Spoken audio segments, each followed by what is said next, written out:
할렐루야. 오늘도 하나님께서 친히 임재하셔서 하나님이 친히 말씀하시고 하나님의 말씀대로 이루어지시기를 주의 이름으로 간절히 기원하고 축원합니다. 오늘 하나님의 말씀은 먼저 마태복음 8장 24절에서 27절까지입니다. 마태복음 4장 24절에서 27절까지, 그 다음에 마태복음 24장 3절에서 7절까지입니다. 먼저 마태복음 8장 보겠습니다. 바다에 큰 놀이 일어나 물결이 배에 덮이게 되었으며 예수는 주무시는지라. 그 제자들이 나와 깨우며 가로되 주여 구원하소서, 우리가 죽겠나이다. 예수께서 이르시되 어찌하여 무서워하느냐, 믿음이 적은 자들아 하시고 곧 일어나사 바람과 바다를 꾸짖으신데 아주 잠잠하게 되거늘 그 사람들이 기이 여겨 가로되 이 어떠한 사람이기에 바람과 바다도 순종하는고 하더라. 이 어떠한 사람이기에 바람과 바다도 순종하는고 하더라. 마태복음 24장 3절입니다. 마태복음 24장 3절. 예수께서 감람산 위에 앉으셨을 때에 제자들이 조용히 와서 이르되 우리에게 이르소서 어느 때에 이런 일이 있겠사오며 주의 임하심과 세상 끝에는 무슨 징조가 있으리이까. 예수께서 대답하여 이르시되 너희가 사람의 미혹을 받지 않도록 주의하라. 많은 사람이 내 이름으로 와서 이르되 나는 그리스도라 하여 많은 사람을 미혹하리라. 난리와 난리의 소문을 듣겠으나 너희는 삼가 두려워하지 말라. 이런 일이 있어야 하되 아직 끝은 아니니라. 민족이 민족을, 나라가 나라를 대적하여 일어나겠고 곳곳에 기근과 지진이 있으리니 이 모든 것은 재난의 시작이니라. 6절 7절. 난리와 난리 소문을 듣겠으나 너희는 삼가 두려워하지 말라. 이런 일이 있어야 하되 아직 끝은 아니니라. 민족이 민족을, 나라가 나라를 대적하여 일어나겠고 곳곳에 기근과 지진이 있으리니 이 모든 것은 재난의 시작이니라. 아멘. 지금 온 세상은 태풍의 계절입니다. 그 태풍은 여러 가지 자연재해를 말할 것도 없고 정치적으로, 국제관계로, 전쟁으로, 경제로 각양각색 사상과 이념으로 또 보이지 않는 영적인 이 싸움과 우리가 형언할 수 없는 각양각색의 지금 전 세계가 태풍처럼 휘몰아치고 있는 태풍의 계절입니다. 오늘 본문을 다 해석하지 못하겠습니다만은 오늘 본문은 간단합니다. 바다에 돌풍이 일어나서 죽게 되어서 예수님께서 바다와 바람을 잠잠케 하시니까 이가 누구이기에, 어떤 사람이기에 바람과 바다도 순종하는 것. 성경은 신구약 66권이 하나님이 누구냐, 누가 참 하나님이냐, 그거를 모든 사람들, 모든 시대에 알게 하는 것이 목적입니다. 성경의 첫째 목적은, 계시의 첫째 목적은 Who God is, 하나님이 누구며 누가 참 하나님이냐. 이거는 신약에서는 누가 참 예수며 그 예수는 누구냐 하는 것을 알게 하는 것이 신약의 목적입니다. 그리고 24장에서는 지금 난리와 난리가 일어나고 민족이 민족을, 나라가 나라를, 처처에 기근과 지진과 환란이 있겠습니다. 유형, 무형, 자연의 재해입니다. 우리는 오늘 이러한 자연, 국제정치, 국내 정치 할 것 없이 격동하는 변화의 태풍 속에서 혼란을 겪고 있습니다. 한국 말할 거 없고 미국도 말할 거 없고 지금 유럽이나 중국, 러시아, 중동 모든 전 세계가 지금 여동을 치고 큰 풍랑 속에서 지금 흔들리고 있습니다.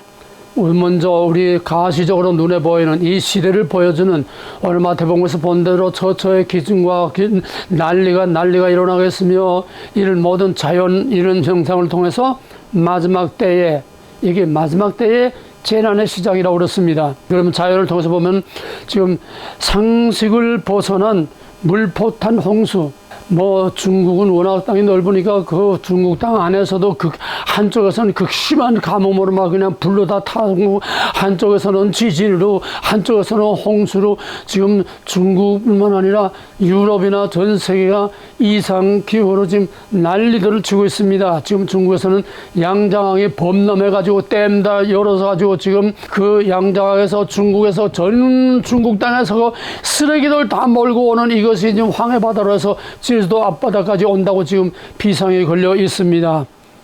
극심한 가뭄, 또 미국은 특별히 산불, 또 금년에 경험했습니다마는 상상을 초월하는 혹소, 전 세계 도처에서 그냥 때와 장소 가릴 것 없이 엄청난 혹소로 아프리카에서도 수많은 사람이 죽어나가는 그런 뜨거움이 없는, 또 한여름에도 또 추워서 또 한쪽에서는 혹한, 겨울에는 정말 극심한 시베리아의 찬바람이 내려와서 정말 역사상 유례가 없을 만한 찬바람을 일으키고 혹한을 일으킵니다.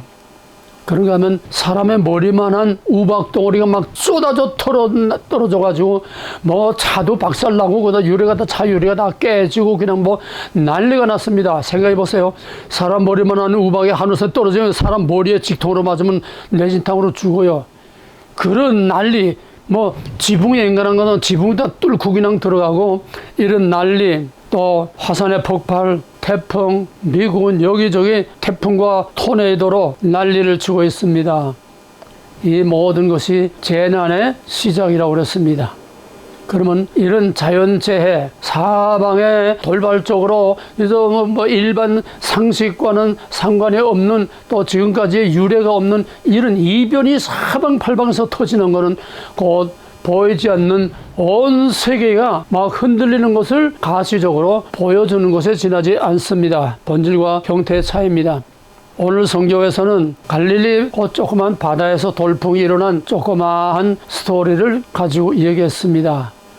성경에 이런 돌풍이 일어난 걸 보게 되면은 먼저 우리가 요나의 사건을 볼 수 있습니다. 요나가 배를 타고 다시스로 도망갈 때에 큰 태풍이 일어나가지고 배가 다 그냥 뒤집히고 가라앉게 되고, 그래서 결국 요나가 물건물까지 당하고 이제 나온 그런, 또 오늘 본문 갈릴리 잠잠한 그 조그만 호수에서 풍랑이 일어나가지고 배가 막 물이 다 들어오고 가라앉게 되니까 제자들이 아우성치면서 주여 우리를 도우소서, 우리가 죽겠나이다. 지금 우리 뭘 하고 주님 주무시고 계십니까? 이것도 확대하면 오늘 전 세계 그대로를 압축하는 것이 지나지 않습니다. 개인적으로나 국가적으로나 세계적으로나 본질은 다 똑같습니다. 그다음에 사도행전 27장에 보게 되면은 바울이 로마로 가는 중에 그리골라라고 하는 큰 태풍이 불어가지고 그 배의 물건을 다 바다에 버리고 그 배에서 막 뛰어내리고 난리들을 친 그런 대풍의 사건이 있었습니다. 또 이것을 욥기서에 보게 되면은 욥은 의 동방의 의인이라고 그랬습니다. 날마다 그 자식들을 위해서 아침 저녁으로 번제 제사를 드리는 의인이었는데 그냥 거기에 돌풍이 불고 태풍이 불기 시작했습니다. 스바 사람들이 와서 그냥 그 짐승들을 다 잡아 몰고 가고, 또 바빌론 사람들이 와서 몰고 가고, 또 거기서 이방 사람들이 다 와서 그 짐승들을 다 몰고 가고, 하늘에서 불이 떨어져서 욥의 자녀들이 맏형의 집에서 거기서 아주 즐거운 식사를 하고 있을 때에 하늘에서 불이 떨어져서 욥의 10남매가 그 자리에서 다 죽어나가는, 이건 정말 상상할 수 없는 돌풍이고 엄청난 태풍이죠.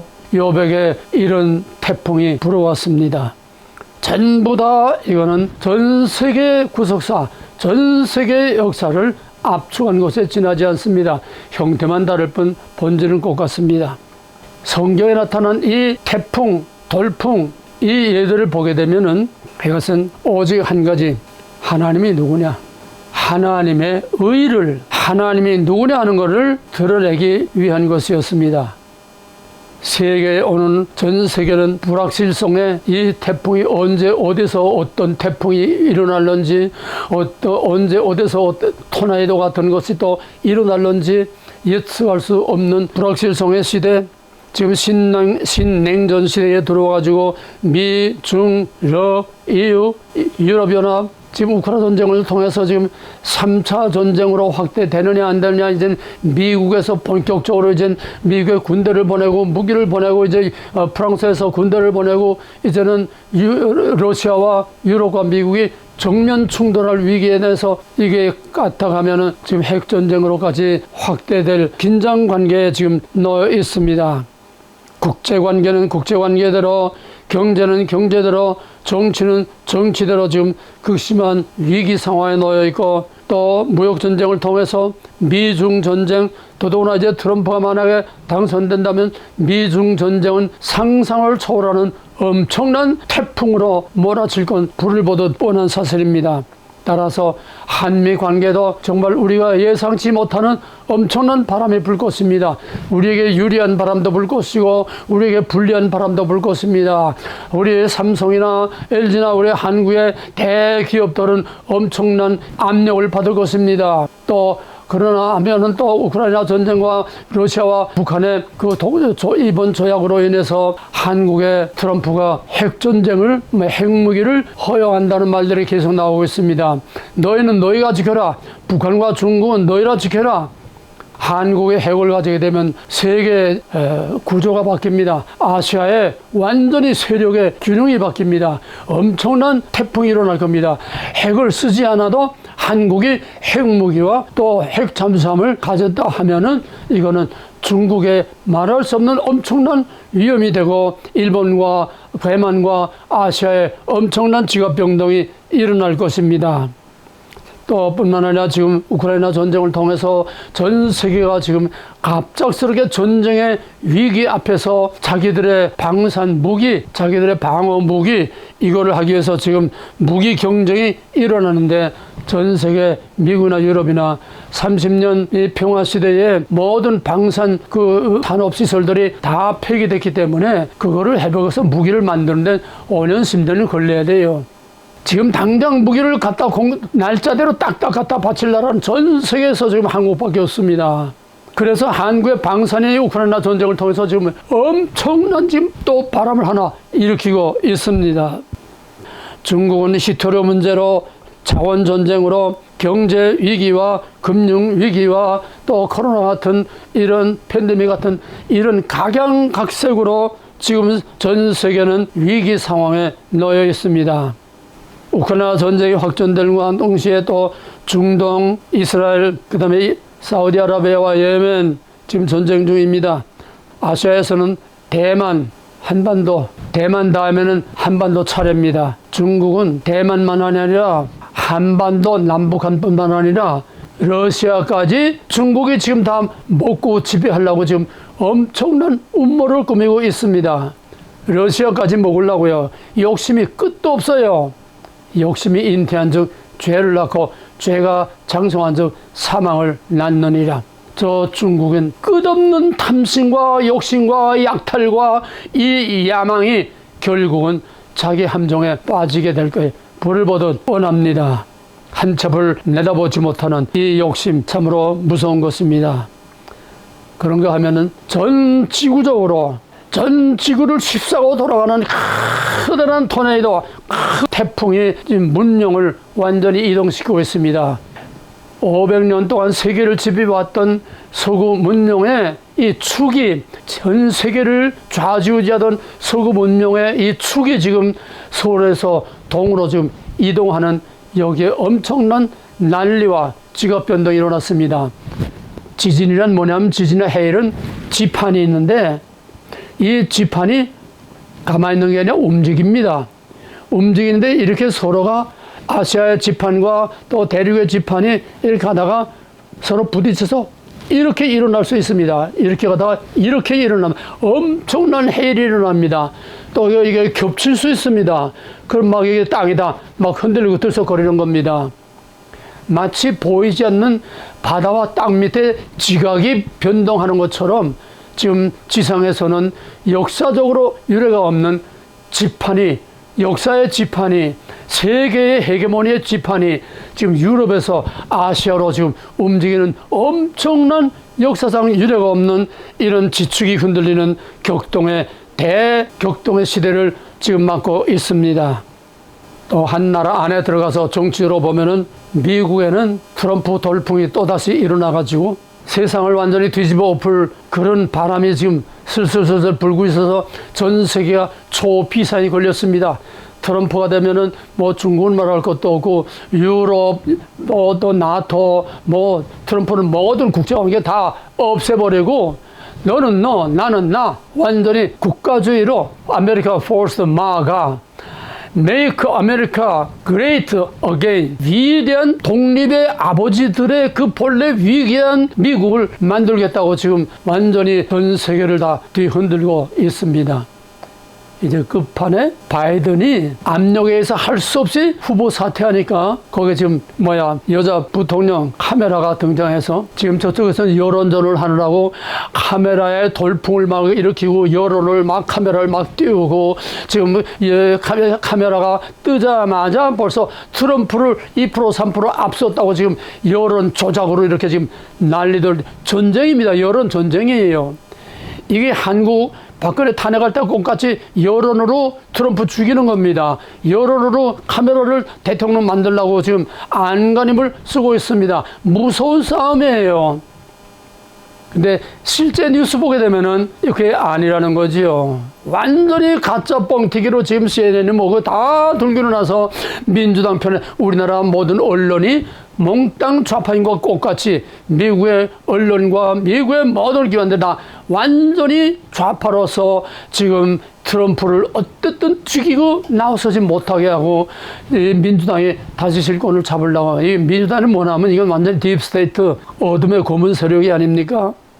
지금 트럼프 돌풍, 카메라 돌풍, 한국에는 이재명이 일어나서 바람을 일으키더니 그 다음에 또 뒤집어 엎는 또 윤석열이 나타나고 윤석열이 나타났더니 그 다음에 또 한동훈이가 등장해서 나타나고 한동훈이가 나타나니까 또 4월 10일 이 좌익 혁명이 일어났습니다.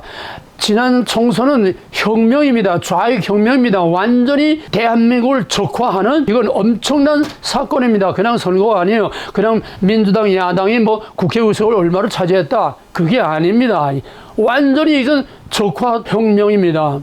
지금 국회 법사위원회를 보세요. 이건 북한 노동당, 북한의 정치보호부 취조실이지 이게 어디 청문회입니까? 민주국가의 청문회입니까?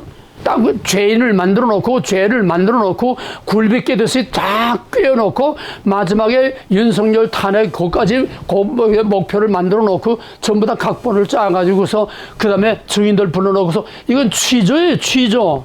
민주국가에서 있을 수 없습니다. 청문회는 그 증인의 말을 듣는 것이지 취조실이 아니에요. 완전히 공산당 보위성의 취조실과 같은 이런 지금 무소부위의 지금 무리의 그 권력을 휘두르고 있는 지금 완전히 적화가 됐습니다.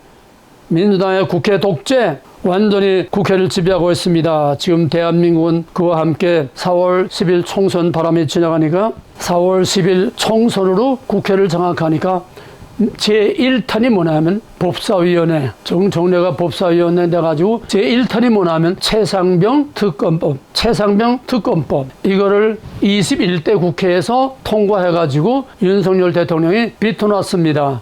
그러니까 22대 국회에서 이걸 다시 재심했는데 또 두 번째도 비토했습니다. 그러니까 22대 국회에서 또 국회에서 이거를 올려가지고 했는데 이번에 또 국회에서 부결됨으로써 최상병 특검법은 영원히 사멸되고 말았습니다. 최상병 특검법이 뭡니까?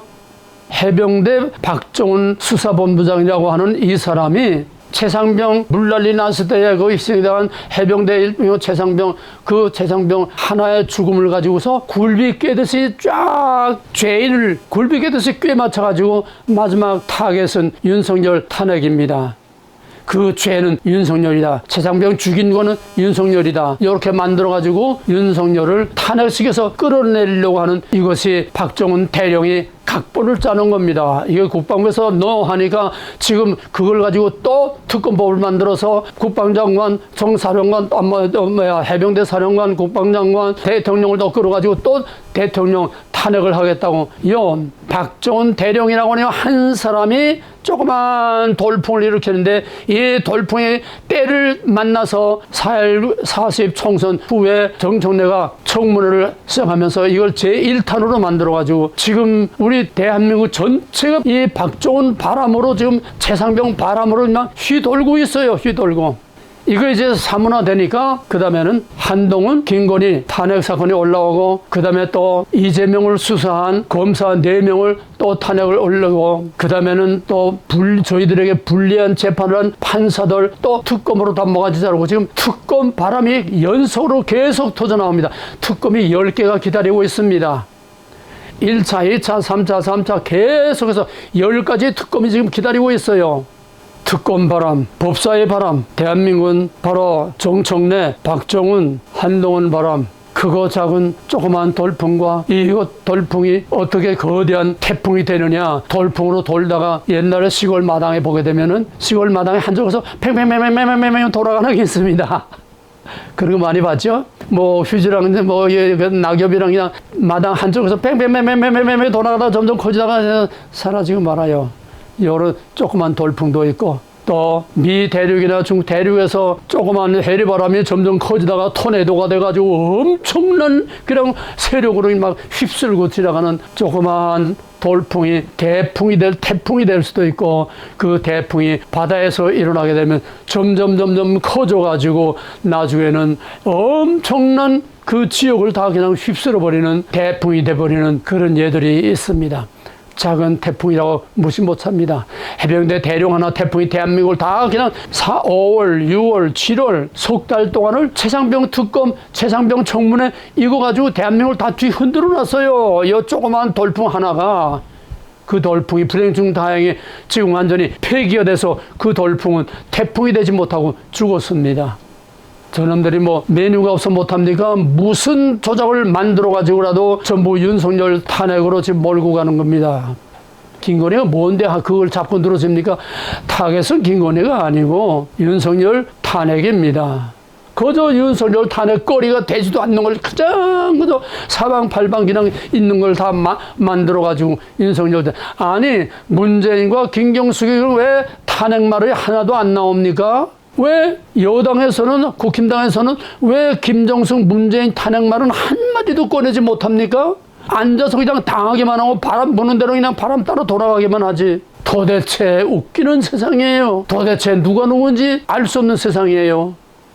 밖에는 밖에 바람 불고 안에는 안에 바람 불고 있어요. 국힘당 안에 또 반대로 돌아가는 또 역풍이 있습니다. 정말 정신 차릴 수 없는 정말 헷갈리는 정말 막 혼란이 오는 이런 때가 바로 지금 이 시대 태풍의 계절입니다. 앞으로 어떤 어려운 태풍이 불런지 윤 대통령 탄핵 태풍은 계속 꼬리를 만들어가지고 계속 불어올 것이고 어쨌든 지금은 우리가 예상하지 못하는 각종 복병들이 깔려있는 시한폭탄이 언제 어디서 어떻게 터질지 모르는 불안정한 불확실한 그런 태풍의 계절을 맞고 있습니다. 지금은 좌익천합니다. 정청래 천합니다. 이재명보다도 표면상으로는 정청래가 대한민국을 다 흔들고 있어요. 이젠 대통령까지 청문회 부르겠다고까지 하고 있어요. 역대 대통령, 현직 대통령의 영부인을 검찰이 불러서 조사한 예가 처음이에요, 이번에. 그게 검찰총이든 어디든 간에 이게 있을 수 있습니까? 도저히 지금은 우리가 이해할래야 이해할 수 없고 우리가 도저히 수습할래야 수습할 수 없는 이런 일대 혼란의 뒤집어죽 속에 있습니다. 지금은 대한민국은 윤석열 대통령은 완전히 빈 껍데기일 뿐이고 손발 다 묶고 애교 모든 것 다 손발을 묶어가지고 지금 아무것도 못하게 꼼짝 못하게 좀 묶어놓고 있습니다. 탄핵할 거 없어요. 완전히 식물인간 된 거, 식물정부 된 거예요. 식물 대통령 된 겁니다. 이제는 완전히 종북 좌파의 천하가 됐습니다. 마치 6.25 대인민군이 몰고 들어왔을 때와 똑같은 상황이에요. 그런데 보세요. 김정은이가 저 남조선은 이제는 우리 한민족이 아니야. 저건 완전히 딴 나라야. 우리하고는 전부 딴 나라. 협상도 필요 없고 도움도 필요 없고 이제는 어떤 회담도 필요 없고 너희 너 우리는 나 완전히 딴 나라야. 그러니까 이제부터 대한민국이라고 부르고 윤석열 대통령이라고 불렀습니다. 이젠 통일은 끝났다는 얘기예요. 통일은 없다는 거예요. 그래서 할아버지, 아버지 다 제껴놓고 이제는 자기가 태양신이 돼서 지금 김정은 영운동을 지금 하고 있습니다. 대한민국하고는 끝났어요.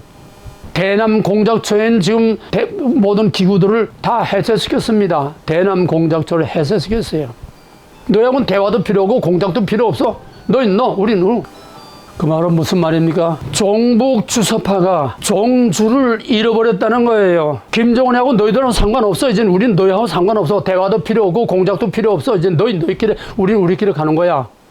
종주를 잃어버린 종북 좌파들은 지금 갈 데가 없습니다. 설 자리가 없어졌어요. 자기 왕이 없어졌어요. 우리는 한 치 앞도 내다볼 수 없는 이런 불안정한 시대에 지금 살고 있습니다. 박정훈이라는 해병대 대령 3년 동안 대한민국을 다 뒤흔들었더니 돌풍을 일으킨 그 사람은 누구냐? 그 사람은 경북 포항 출신인데 군대에 있으면서 해병대 들어가서 고대에서 법학 석사, 법학 박사 학위를 받은 전문가입니다. 법학 박사예요. 똑똑합니다. 71년생입니다. 71년생이면은 386 세대입니다. 80학번 60년대 30대, 그때 30대, 지금 50대죠. 그러니까 지금 71년생이니까 뭐 53살이에요. 완전히 386 세대, 586 세대입니다. 완전히 386, 586 한참 한국 주사파 운동이 일어날 때 그때 교육을 받은 사람이에요. 사상적으로 완전히 새빨갛게 물들어 있는 사람입니다. 아직도 정체를 다 우리는 알 수가 없어요. 그러니까 처음부터 굴비 깨듯이 최상병 그거 하나 가지고서 이제 사단장, 사령관, 국방장관, 대통령 굴비 깨듯이 쫙 깨가지고서 이걸 완전히 뒤집어 쓰려고 하다가 국방부에서 브레이크 거니까 애합이다. 대통령 애합이다 해가지고 윤석열 탄핵으로 끌고 나가는 이 돌풍을 일으킨 이 박정훈 대령.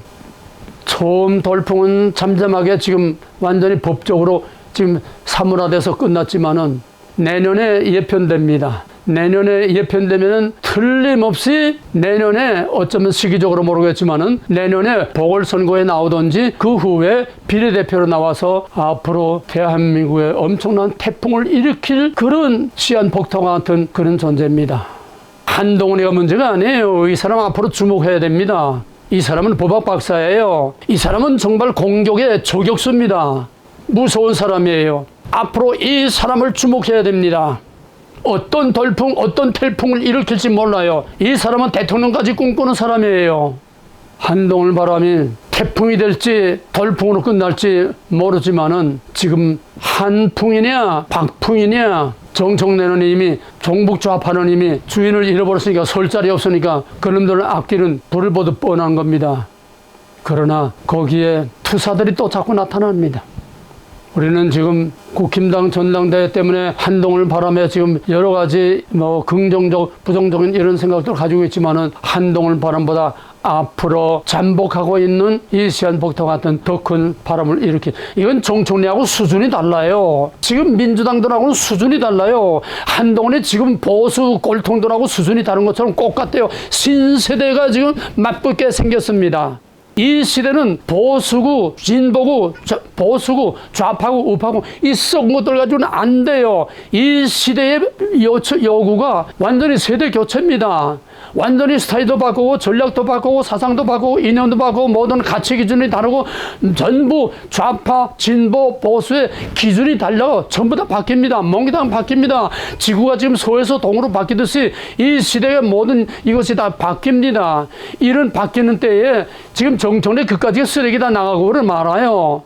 9세대 꼴통이든지 좌파든지 우파든지 다 이건 이미 끝났습니다. 4월 총선으로 끝났어요. 한동훈 등장과 이 박정훈이 등장으로 끝났어요. 이거는 우연한 사건이나 하나의 시대적인 선언적인 선포의 그런 시대적인 한 시대는 끝나고 새 시대가 온다. 포스트 모더니즘, 모더니즘 시대는 끝났다. 역사가 바뀐 것처럼 좁은 한국 안에서 모더니즘 시대, 진보와 보수의 이 시대는 이제 끝났다는 일종의 역사적인 선언적 의미가 있습니다. 이 바람을 그냥 거저 잠깐 정치적인 문제로 보지 마세요. 한국의 역사를 움직이는 지금 대풍이 좌냐 우냐, 지금 이 대풍이 지금 한동훈과 박정훈의 이 바람이, 진보와 보수의 바람이 부딪히는데 이게 이쪽으로 쏠려서 붙어서 같이 나가느냐, 정말 정면으로 충돌해서 승부를 완전히 좌우하느냐, 무너진 대한민국을 세우느냐, 무너진 대한민국의 한자가 다 더 거들어서 완전히 그냥 좌양좌해서 대한민국을 없애버리고 끝내버리느냐. 그러면 좌파들은 항상 목표와 전략과 수단과 방법이 꼭 같습니다. 그건 태초의 뱀의 DNA이기 때문에 변할 수가 없어요. 문제는 보수 우파가 항상 정체성이 불안정하고, 항상 목표가 불안정하고, 항상 확실한 전략도 없고, 이 보수 우파라는 이게 전부 다 물렁뼈들이에요.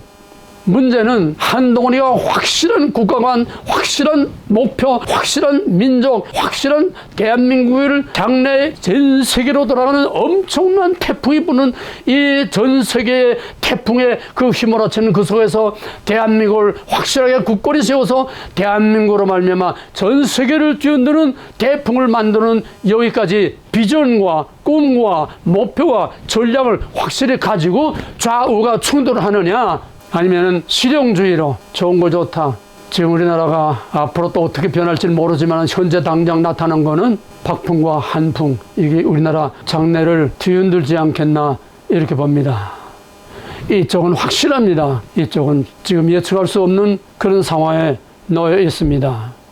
아직은 박풍은 그 이상 드러나지 않았으니까 우리가 더 이상 거론할 수 없고, 분명한 거는 386, 586 세대라고 하는 거, 분명한 거는 차원이 다른 그런 법학 박사라고 하는 거, 또 차원이 다른 의식구조가 다르다고 하는 거, 차원이 달라요.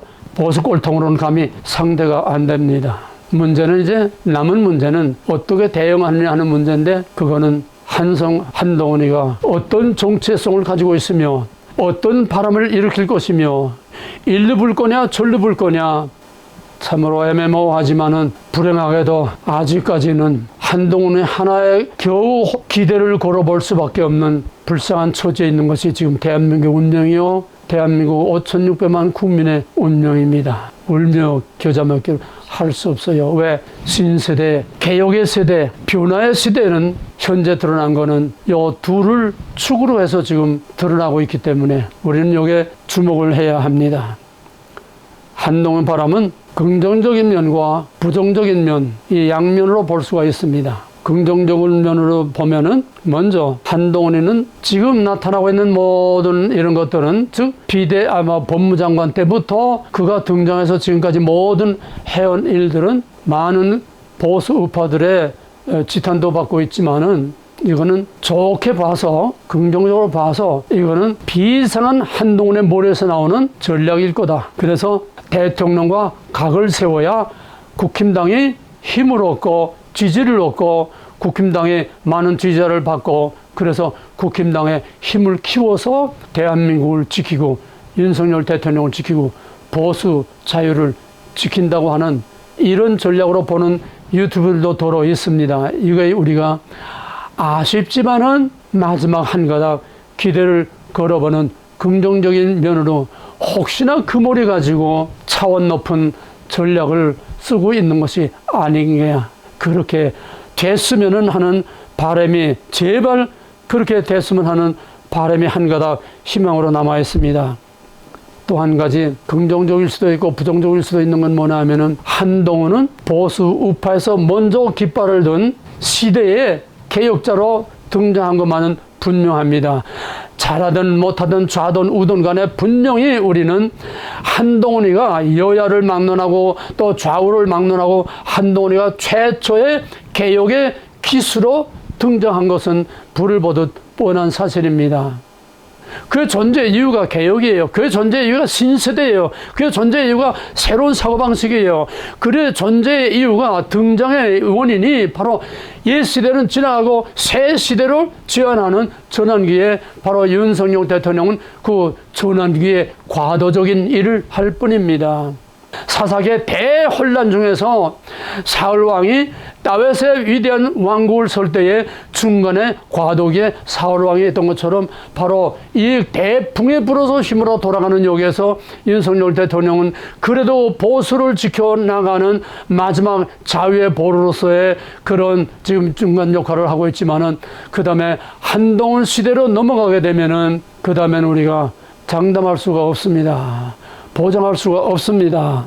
지난 시간에 한동훈에 대해서는 10가지로 자세하게 그 정체를 얘기했기 때문에 이미 드러난 또 지금까지의 짧지만은 그의 모든 행적과 언행을 보면은 그의 정체가 다 이미 드러났다고 봐도 과언가 아닐 것입니다. 그는 분명한 개혁자입니다. 두 가지는 첫째는 세대교체입니다. 세대교체. 둘째는 개념과 의식의 교체입니다. 옛 시대와 새 시대, 구시대와 신세대, X세대와 즉 이승만, 박정희, 박근혜까지의 이 보수, 이 구조와 이 체질을 완전히 새 시대에 우리가 같이 합류할 수 있는, 새 시대에 도전할 수 있는 새 시대의 새로운 의식구조, 새로운 사고방식, 단순한 좌우, 단순한 흑백이 아니라 교묘한 전략력에 섞이는 이런 정말 전환기에 새로운 개혁의 기술로 나온 것은 분명합니다. 세대교체, 그 다음에 모든 가치의 전환입니다. 가치의 전환입니다. 보수든 진보든 그 가치와 개념이 달라집니다. 보수의 개념이 달라지고 진보의 개념이 달라집니다. 맹목적인 종북, 맹목적인 그런 종북 좌파가 아니라 나름대로의 새로운 좌파 운동이 일어날 것입니다. 즉 자체적인 대한민국의 좌파운동이 즉 자립하는 그 길을 찾을 수밖에 없습니다. 왜? 따라갈 종주가 없어졌으니까 이제 스스로 서야지요. 그러니까 좌파도 개혁이 일어나지 않을 수 없고 또 우파도 개혁이 일어나지 않을 수 없습니다. 홍준표 같은 이들은 구닥다리 가지고는 이제는 더 이상 지탱할 수, 다가오는 전 세계의 그 바람을 막아낼 수 없고 지켜낼 수가 없습니다. 이제는 보수와 진보의 체질이, 가치관이, 기본 개념이 이제는 달라집니다. 우리 머리 가지고는 참 힘들어요. 우리 같은 머리 가지고는 암만 이해하려고 해도 말로는 할 수 있어도 의식으로 우리가 받아들이기가 너무 어렵습니다. 이것이 전 세계, 전 역사, 전 분야, 영역 간의 정치적이란 모든 전체적인 것이 다 똑같은 원리로 지금 바뀌고 있기 때문에 우리의 기존의 신앙관, 기존의 성경관, 기존의 하나님에 관한 신관, 기존의 신학 가지고는 우리가 도저히 대항할 수 없고 도저히 이겨낼 수 없는 엄청난 지각변동이 일어나는 걸 지금 여러 가지 수많은 그런 사례들을 통해서 우리에게 보여주는 것이 얼마 대법에서 본 것처럼 이런 일이 있으되 이건 재난의 시작이요 아직 끝은 아니니라 그랬어요. 이제부터 그런 환란의 태풍이 엄청난 거센 시대 전환의 태풍이 부는데 여기에도 긍정적인 면과 부정적인 면이 있습니다. 그건 다음에 계획에서 또 얘기하겠습니다. 그 다음에 부정적인 면에서 보면은 한동훈은 어떤 유튜브의 그 말을 보면은 한동훈은 극심한 나르시시즘에 빠져 있다는 겁니다. 자기 도취에 빠져 있다는 거예요. 나르시스 있죠? 자기 도취에 빠져 있다는 게 그게 뭐냐면은 처음에 4월 총선, 4월 10일 총선 바람이 일어날 때부터 한동훈 바람이 본격적으로 불기 시작해요. 그전에는 법무장관한테 국회에서 대정부 질문할 때 그때부터 작은 바람이 일어났죠. 그래서 이 사람들이 열광해서 총선 때는 돌아다니면은 그 지역의 후보가 아니라 완전히 한동훈 바람으로 그냥 막 전 세계를 휩쓸었어요. 한동훈 바람. 그 지역의 후보를 세워주는 게 아니라 선거를 빙자해서 자기 위상을 자꾸 올리고 자기 바람을 일으켰습니다. 어쩌면은 그는 차기 대권을 지금 노리고 있는 한동훈은 지금까지 자기 정치를 했고 또 국힘당과 대한민국은 자기 출세의 수단으로 전락하고 국민과 국가 운명이 한동안 바람에 농락을 당할런지도 농락을 당하고 있는지도 모릅니다. 왜? 오직 자기 출세만입니다. 지금까지 어떤 전 세계가 그냥 태풍처럼 휘몰아 돌아가는 이 거센 바람 속에서 대한민국이 어떻게 살아남으며 어떻게 대한민국이 그 거센 태풍 속에서 이 태풍을 대한민국 태풍으로 바꾸는 이런 큰 비전과 목표와 분명한 전략과 이게 없어요. 정체성이 없어요. 목표의식, 방향 감각이 없어요. 이런 것이 지금까지 드러난 언행, 그의 말을 통해서 나타난 게 없어요. 오직 자기 인기, 자기 출세, 그 심한 나르시시즘에 젖어 있는, 그래서 그에게는 기대할 게 없다는, 정치적으로 보면 그는 확실한 보수의 대표라고 보기에는 너무나 애매모호한 것이 많습니다. 지난번 이 설교를 다시 들어보기 바랍니다. 첫째는 맨 처음 4.1 총선 그 운동을 하면서부터 맨 처음 말한 게 뭐냐면 5.18 정신을 헌법 전문에 넣겠다. 5.18이 뭡니까? 북한 특수군이 와서 대한민국을 전복하는 공산혁명인데, 공산폭동인데, 이거를 대한민국 헌법 전문에 놓겠다고 하면 대한민국은 바로 그 정신으로 새로운 공산국가를 세우겠다는 것밖에 더 됩니까? 불행하게도 윤석열 대통령도 같은 말을 했어요. 그러니까 사실 엄밀히 말하면 둘 다 믿기가 어렵습니다. 아쉬운 대로 그냥 아쉬우니까 그나마 거기다 한가닥 기대를 걸고 있을 뿐이지. 왜? 그 배우는 박근혜를 대놓고 문재인을 대통령으로 만든 일루미나티 300연의 한국 대표인 홍석현이가 배후에 있기 때문에, 검은 그림자가 배후에 있기 때문에 우리는 그들의 정체를 믿을 수가 없습니다. 윤석열도 프리메이슨입니다. 한성열도 한동훈이도 분명히 프리메이슨일 겁니다. 아니면은 반드시 프리메이슨이 될 수밖에 없습니다. 그렇지 않고는 절대로 출세를 못하니까. 우리는 종북 좌파가 자기의 종주를 잃어버렸듯이 우리 자유 대한민국의 보수 여기에도 우리의 종주가 없습니다. 우리를 지켜주고 우리가 붙들고 갈 종주가 없습니다. 국부 이승만도 없습니다. 오늘의 대한민국을 만들고 지금도 계속 대한민국 바람을 일으키는 이 바람에 계속 불고 있는 박정희 바람도 없습니다. 대한민국은 풍랑 만난 배와 같이 지금 요동치고 있을 뿐이지 우리가 기대할 것이 도대체 없습니다.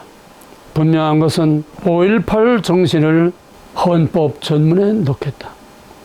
그 다음에는 법무장관 있으면서부터 문재인이 노타치. 그럼 문재인의 사람이라는 거 아닙니까?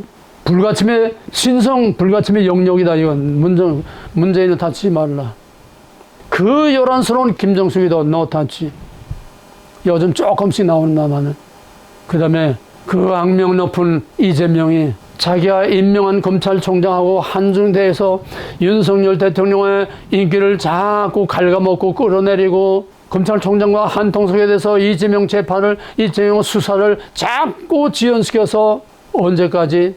9월 달에 재판이 끝나게 돼. 윤석열 탄핵할 때까지 재판을 자꾸 끌어서 결국은 이재명 조국이 그걸 다 무죄로 만들고 뒤집어 엎어가지고 윤석열을 비롯한 보수 우파 세력들을 박근혜 탄핵 때처럼 전부 다 깜빵에 집어넣는, 아니라고 누가 말할 수 있겠습니까? 그 다음에 지금 걸려있는 자기 특검과 김건희 특검, 앞으로 10개의 특검이 연달아 줄줄이 나오는데 그걸 어떻게 대처하는지. 그 다음에 한동훈이가 한 말, 가장 중요한 말 중에 또 하나는, 그는 항상 국힘당 비대위원장으로 서면서부터 항상 한 말이 국민의 눈높이, 국민의 눈높이. 그러면 그 국민이 누구냐가 문제입니다. 이쪽 국민이냐, 이쪽 국민이냐, 이쪽 여론이냐, 이쪽 여론이냐, 이거 애매모호합니다. 그가 국민의 눈높이라는 것은 정말 애매모호한 겁니다. 그 국민이라고 하는 개념 규정이 문제입니다. 국민의 눈높이, 국민을 이길 거는 없다. 그 국민을 단어만 살짝 바꿔놓게 되면은 문재인이 사람 먼저, 비슷한 겁니다. 또 지난번에 말했듯이 함께 가면 길이 있다, 같이 가면 길이 있다, 똑같은 말을 한 거. 이렇게 우리가 들여다보게 되면은 그의 국민의 눈높이라는 거는 사람의 눈높이, 사람이 먼저, 인민민주주의, 아니라고 단정하기 어렵습니다. 그 다음에는 그가 지금 당 내에서도 지금 갈라지고 있는데 그 당내를 어떻게 규합하며 또 국힘당을 하나로 똘똘 뭉쳐서 지금 야당과 어떻게 대결하고 어떻게 이 충돌을 해서 뚫고 나가느냐는 투지와 리더십의 시험대에 올라 있습니다. 문제는 지금은 정치 초년생에 연습할 시간이 없습니다. 우리에게는. 실패면 끝나는 거지 다시 회복할 수 없어요. 지금은 연습할 수 있는 그런 시간이 아니에요. 우리에게는 시간이 없어요.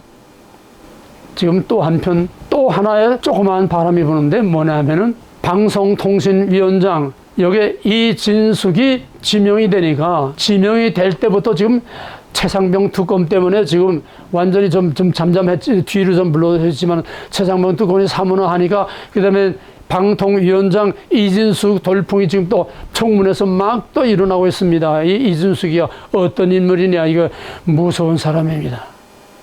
완전히 MBC를 뒤집어 엎겠다는 사람이에요. 무서운 사람이에요. 양복 없는 사람이에요. 이건 저돌적으로 그냥 막 뚫고 나가는 사람입니다. 이 사람이 방통위원장들 MBC는 완전히 다 뒤엎어질 겁니다.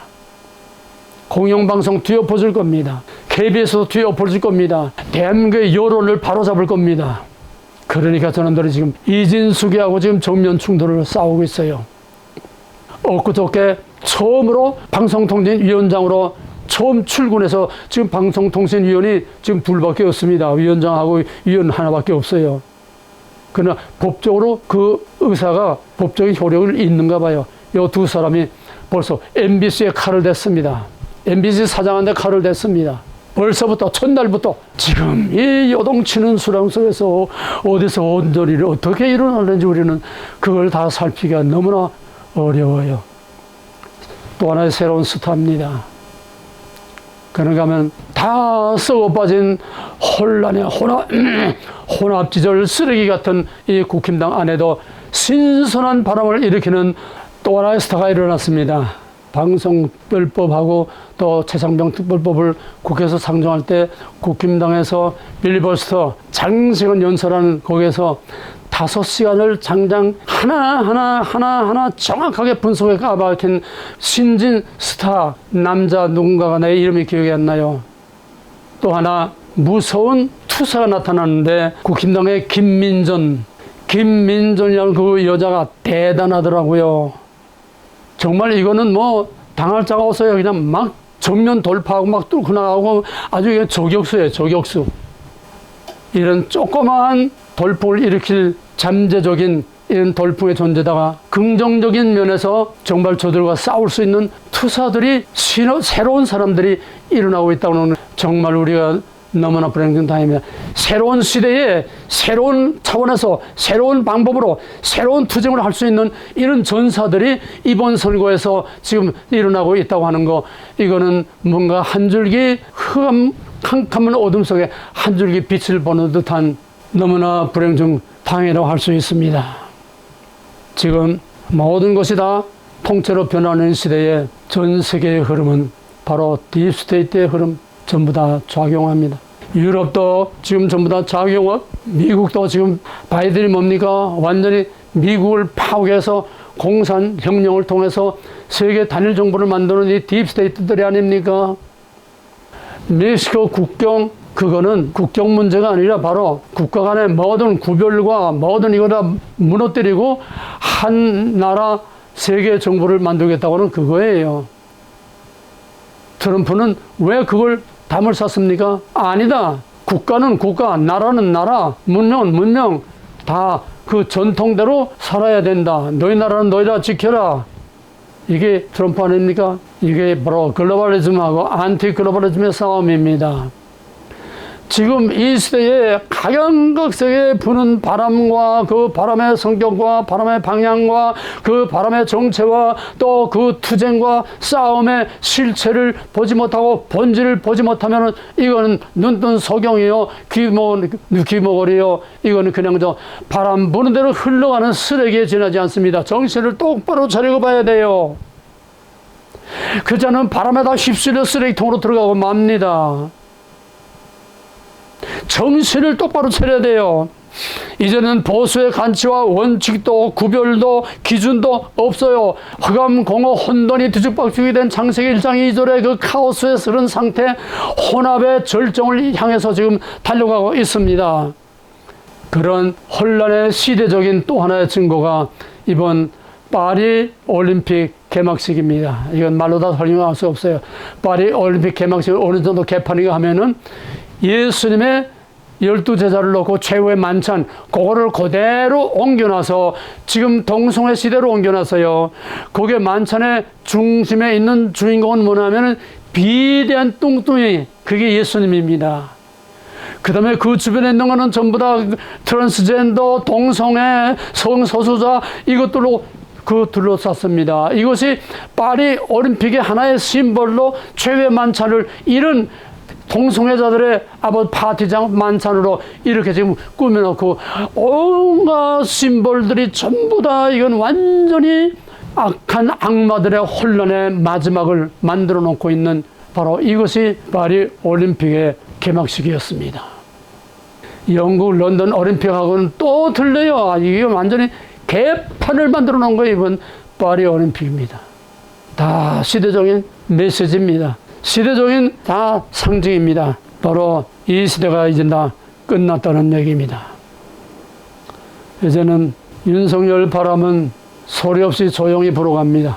국제무대에서 조용히 불어갑니다. 국제무대에 대한민국 위상과 함께 지금 G7에 들어가고 지금 전 세계 위상과 함께 조용히 지금 불고 들어가고 있습니다. 지금 한동훈 바람은 바로 한국을 바로잡는 올바른 돌풍이 되느냐, 아니면 이 바람이 엉뚱한 대로 돌아가는 부정적인 비관적인 그런 돌풍이 되느냐. 바라기는 한동훈 바람이 작은 바람이 돌풍이 되고 돌풍이 토네이도와 태풍이 되어서 거대하게 흘러가는 전 세계 태풍의 눈으로 들어가서 그 태풍을 움직이는, 말하자면 한국을 세계 중심으로 끌어들이는 이러한 태풍으로 발전되기를 간절히 주의 이름으로 기원하고 축원합니다.